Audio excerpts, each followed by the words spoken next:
সবাই জাহান্নামী, আমি তো জান্নাতি। এতটুকু ভাবনা নিয়ে ভেতরে একটু অহংকার এসে গেল।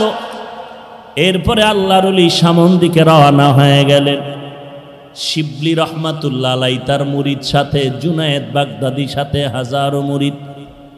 কিছু দূর গিয়া তাকায় দেখতেছেন খ্রিস্টান এলাকার মহিলা সুন্দরী মেয়েরা পানির কূপের থেকে কলসি ভরে ভরে পানি নিয়ে যায়।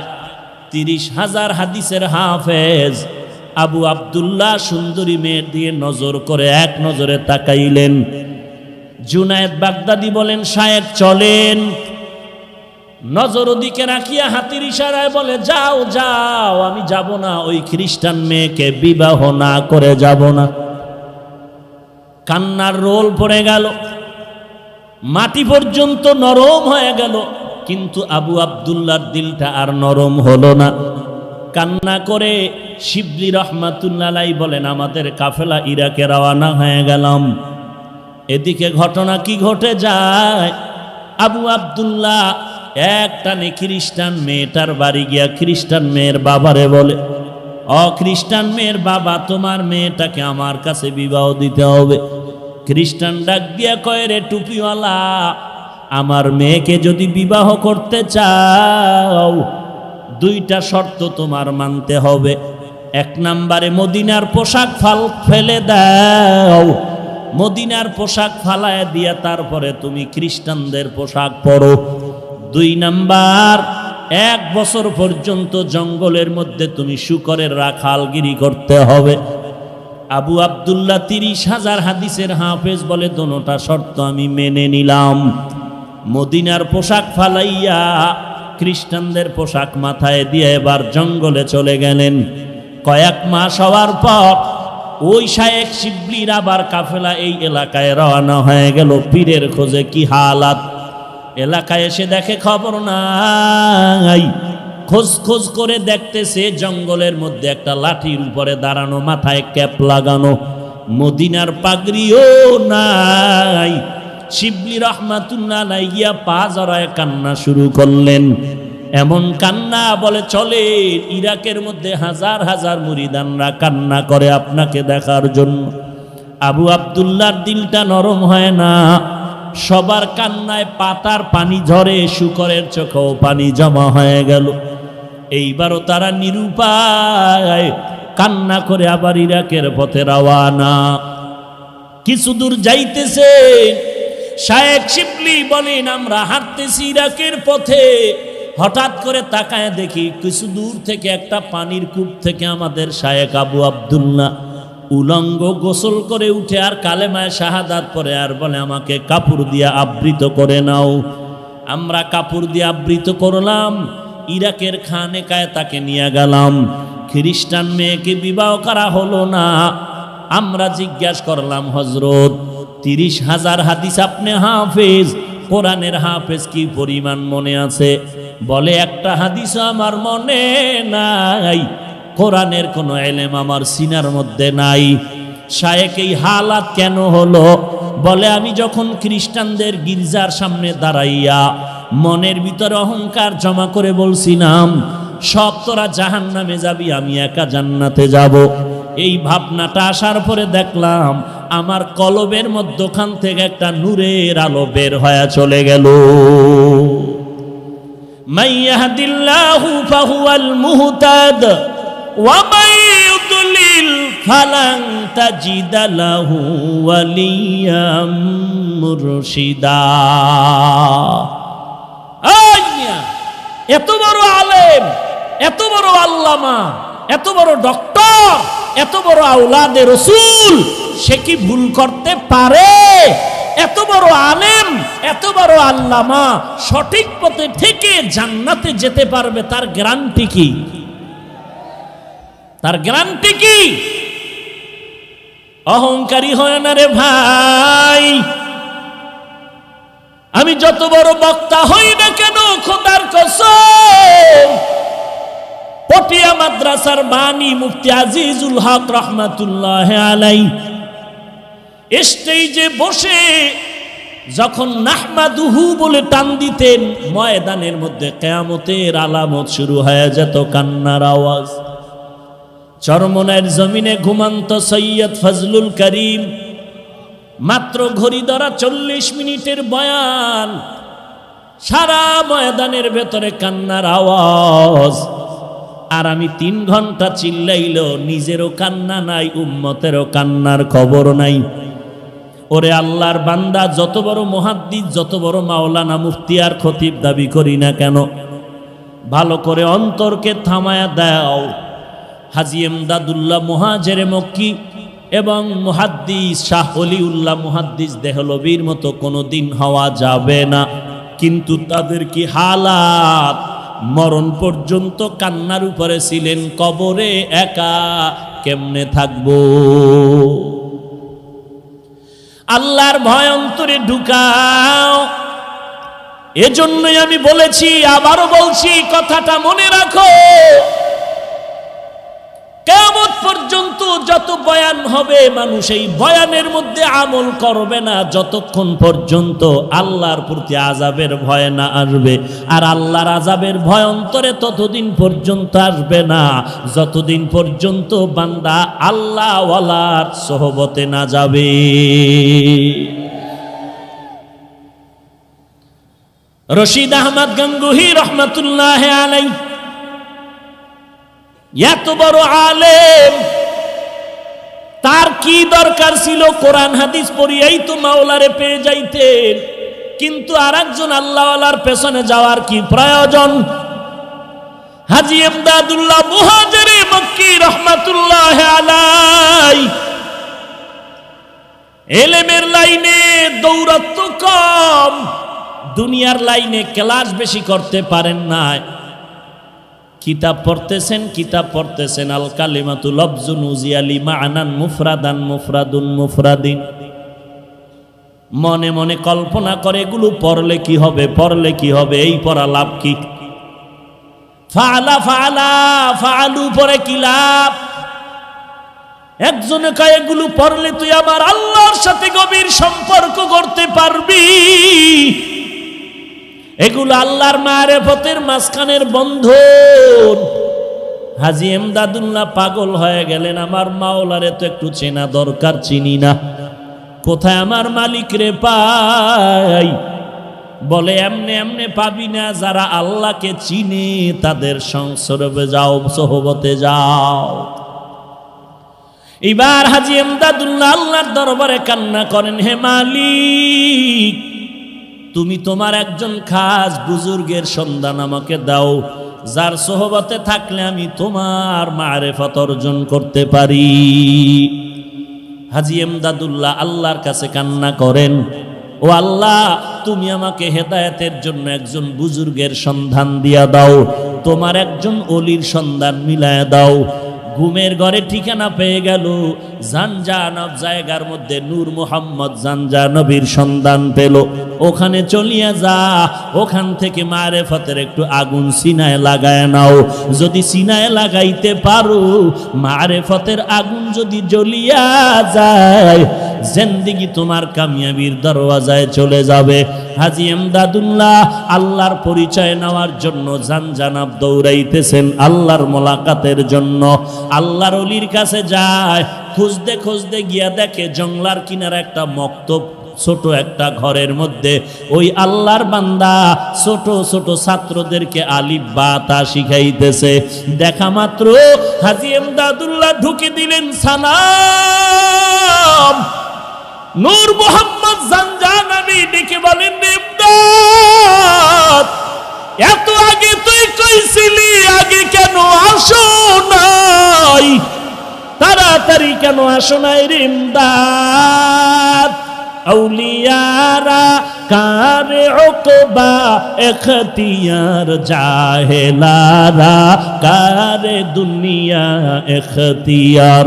মাইলে মোমেন সোয়ে মোমেন মিশাওয়াত, মাইলে কাফির সোয়ে কাফের মিশাওয়াত। ভাইরা আমার, হাজী এমদাদুল্লাহ ওখানে বসলেন।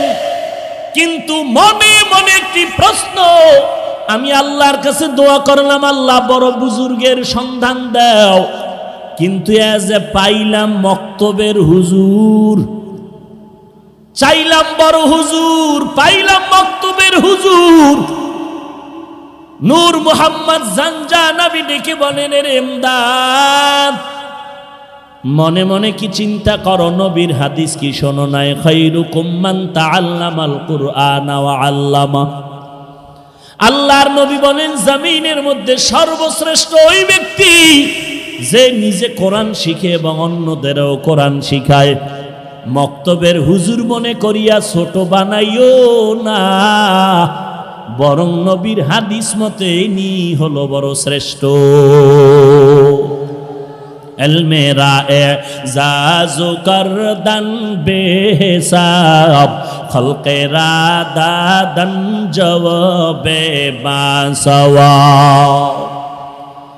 এবার এমদাদুল্লাহ বসে আছেন, কিছুদিন ওখানে রাখলেন আর বললেন, যাও নিজের এলাকায় গিয়া তোমার ক্লাসের পড়া শেষ পর্যন্ত শেষ করো, তারপরে আসো। হাজী এমদাদুল্লাহ এবার আল্লাহর ওলির পরামর্শ নিয়ে আবার বাড়িতে চলে আসলেন। আসার পরে বাকি কিতাবাদিগুলো ক্লাস ওয়ারি শেষ করবেন, কিন্তু ভাগ্যের নির্মম পরিহাস, ক্লাসের মধ্যে ঢুকেন। ক্লাসে ঢুকার পর যে কোনো কিতাব উল্টাইতেছে, দেখে একটা পৃষ্ঠার মধ্যে কালো কোনো অক্ষর নাই, সব পৃষ্ঠা সাদা। এইটা বাদ দিয়ে আর এক কিতাব খুলে, এটা বাদ দিয়ে আর একটা কিতাব খুলে দেখে এটায় কোনো লেখা নাই, এগুলো সাদা। এইভাবে করতে করতে দেখে একটা সবকও নাই, লেখা নাই, সব সাদা সাদা সাদা। আবার চলে গেলেন শায়েখের দরবারে, ডাক দিয়া বলেন, নূর মোহাম্মদ এর ইমদাদ, আবার আসলি কেন? লেখাপড়া কি শেষ হয়ে গেল? বলে না না। বলে শেষ করো নাই কেন? বলে আমি যত পড়ার জন্য চেষ্টা করি, যত পৃষ্ঠা উল্টাইতেছিলাম দেখি সাদা, কোনো লেখা দেখা যায় না। নূর মোহাম্মদ জানজানাবি ডেকে বলে, বাবা আর লাগবে না, দিলের তামান্না তোমার এমন হয়ে গেল, সোহবতে থাকতে থাকো, আল্লাহ যদি কবুল করে, যেই লেখাপড়া করে তুমি এলেম পৃষ্ঠা থেকে অর্জন করবা, আমার আল্লাহ যদি খুশি হয়, ওই এলেম তোমাকে এক মুহূর্তে সিনায় জমা করে দিবেন।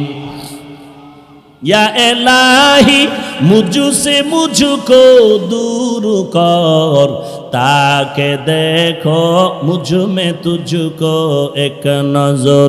या इलाही तू मेरा माबूद है, या इलाही तू मेरा माशूक है, या इलाही तू मेरा तारो है, या इलाही तू मेरा गफ्फारो है। एरे नबीर उम्मते हाजी एमदादुल्लाह मुहाजिर मक्की আল্লাহর ওলির নেক নজরে কি পরিমাণ দামি হয়ে গেলেন, কেমন মারেফতের আগুন তার সিনায় লেগে গেল, কেমন আল্লাহর গোলাম, আল্লাহ তাআলা কেমন দামি করে ফেললেন। আল্লাহর ওলির নেক নজর যখন লেগে গেল, বান্দার সিনার মধ্যে পরিবর্তন শুরু হয়ে গেল। আমি প্রায় সময় উদাহরণ দিয়া বলি, একটা শিশু বাচ্চা আমার কাছে নিয়ে এসে বলে, একটু ফু দিয়া দেন, দম করেন, অসুস্থ। আমি বললাম, ডাক্তার দেখান না কেন? বলে, ডাক্তারের ঔষধ খাইলো ভালো হয় না। আমি বললাম, তো ব্যাপারটা কি? বলে, বদনজর বদনজর বদনজর। একটা বেহায়া বেআমল গাঞ্জাখোরের বদনজরে যদি একটা বাচ্চার মধ্যে যদি রিয়াকশন শুরু হয়, একটা বেহায়া বেআমল গাঞ্জাখোরের বদনজর যদি গাছের মধ্যে লাগে, ফল নষ্ট হয়। একজন খাঁটি আল্লাহওয়ালা, তাহাজ্জুদওয়ালা, কোরআনওয়ালা, কান্নাওয়ালা যদি একটা মানুষের মধ্যে নেক নজর দেয়, কেন তার মধ্যে অ্যাকশন হবে না? ওইটা বুঝে এটা বুঝে না রে, কপাল পোড়া ভাই। আল্লাহওয়ালার নেক নজরের যে কি পাওয়ার, এইটা যে বুঝানো সম্ভব না। হাজী এমদাদুল্লাহ আল্লাহর ওলির নেক নজর পেলেন, বেশি লেখাপড়া করতে যায় নাই, আল্লাহ তারে এলেমের মারেফত দান করলেন। কেমন মারেফত! হাজী এমদাদুল্লাহ এমন আল্লাহর খাস বান্দা পরিণত হয়ে গেল। এখন বান্দা পা সোজা করে ঘুমায় না, পা সোজা করে শোয় না, পা বাঁকা করে বসে। রশিদ আহমদ গঙ্গুহি রহমাতুল্লাহ আলাই প্রশ্ন করলেন, শায়েখ পা দুটো সোজা করে কেন ঘুমান না? বলে, ওরে রশিদ, এমন প্রশ্ন তুমি আমাকে করে ফেলেছ, কারো কাছে বলবা না। আমি আমার মাওলার বড় আশিক। আমি পাওটা খোলার জন্য যেদিকেই পা বাড়াই, ডানে বলো বামে বলো সামনে পেছনে, আমি এমদাদুল্লাহ সেদিকে আমার মাওলার নূরের তাজাল্লি দেখতে পাই। আমি আল্লাহ তাআলার নূরের তাজাল্লি দেখতে পাই। এই বয়ানটা করা সহজ, বুঝানো সম্ভব না, বুঝাও বড় সম্ভব না।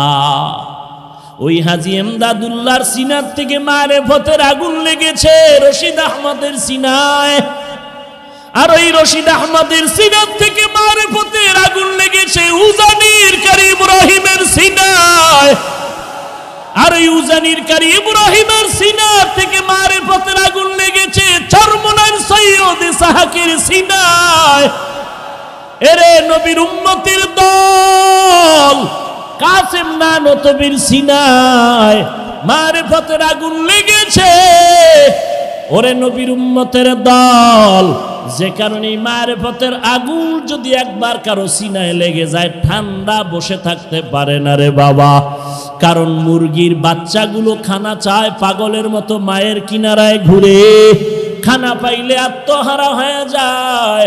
যেই বান্দা আমার মাওলার পাগল, যেই বান্দা আমার মাওলার মারেফতের পাগল, ওই বান্দা যখন মাওলার কোনো আওয়াজ পায় সহ্য করে নিতে পারে না।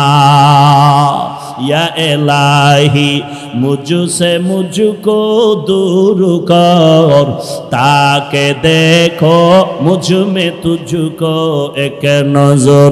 ইয়া এলাহি तू मेरा माबूद है, या इलाही तू मेरा माशूक है।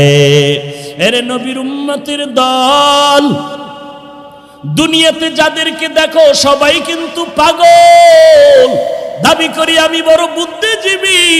আল্লাহর ওলি শামসুল হক ফরিদপুরি রহমাতুল্লাহ আলাই বলেন, দুনিয়ার সবাই পাগলের দল। কেউ টাকার পাগল, কেউ ক্ষমতার পাগল, কেউ বাড়ির পাগল, কেউ গাড়ির পাগল, কেউ নারীর পাগল। যে যেই জিনিসের পাগল ওই জিনিসের জিকির করে হাঁটতে চলতে উঠতে বসতে। আর এই জমিনে আর এক দল পাগল দেখবা, এরা টাকার পাগল না, বাড়ির পাগল না, গাড়ির পাগল না। এই বান্দাগুলো পাগল হলো আমার আল্লাহ তাআলার পাগল। এই বান্দা টাকা চায় না, বাড়ি চায় না, গাড়ি চায় না, নারী চায় না। এই বান্দা সব সময় হাঁটতে চলতে উঠতে বসতে তালাশ করে আমার মালিক কোথায়, আমার আল্লাহকে পাওয়া যায়। ওরে টাকার পাগল সব থেকে ঘুরে আর টাকা খুঁজে। যেই বান্দা বাড়ির পাগল, কেমনে বাড়ি করবে সেই ধান্দায় খুঁজে। যেই বান্দা নারীর পাগল, হাঁটতে চলতে নারী খুঁজে। আর যারা আমার মাওলার পাগল, ওই বান্দা খানার মধ্যে বসিয়াও তালাশ করে আমার মালিক। ওই বান্দা ঘুমের মধ্যে গেল তালাশ করে আমার মালিক। ওই বান্দা বাজারে গেল তালাশ করে আমার মালিক। আমার মালিকের আমি কোথায় পাই? ও দয়ার মালিক। এই ক্যামেরা, এই সরা সরা, এই ক্যামেরা ঘুরা ঘুরা। এরে নবীর উম্মতের দল, আল্লাহ রাব্বুল আলামিনের পাগল হয়ে কবরে যাও। সবাই পাগল, সবাই পাগল। কেউ টাকার পাগল, বাড়ির পাগল, গাড়ির পাগল। ওরে মাদবদের মুসলমান, পায়ে হাত রেখে বলে যাও, নাই। টাকার পাগল হইও না, বাড়ির পাগল হইও না, গাড়ির পাগল হইও না। আল্লাহর কাছে চোখের পানি ছেড়ে কাঁদো আর বলো, রে মালিক তোমার পাগল বানাইয়া দাও। আমরা তোমার পাগল হয়ে যদি কবরে যাই, আল্লাহ তাআলা কবর জান্নাতের বাগান বানায় দিবেন।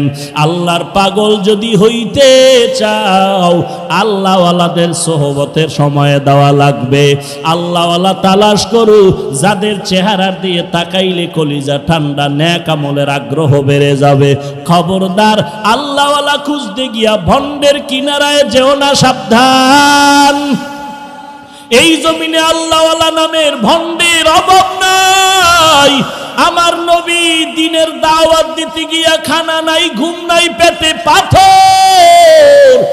আর এই জমিনে এমন আল্লাহওয়ালা খানকায় বসে আছে, 30 বছর খানকায় দৌড়াইলি, তোমার পীর সাহেব এলাকায় এসে কালেমার কথা বলে না।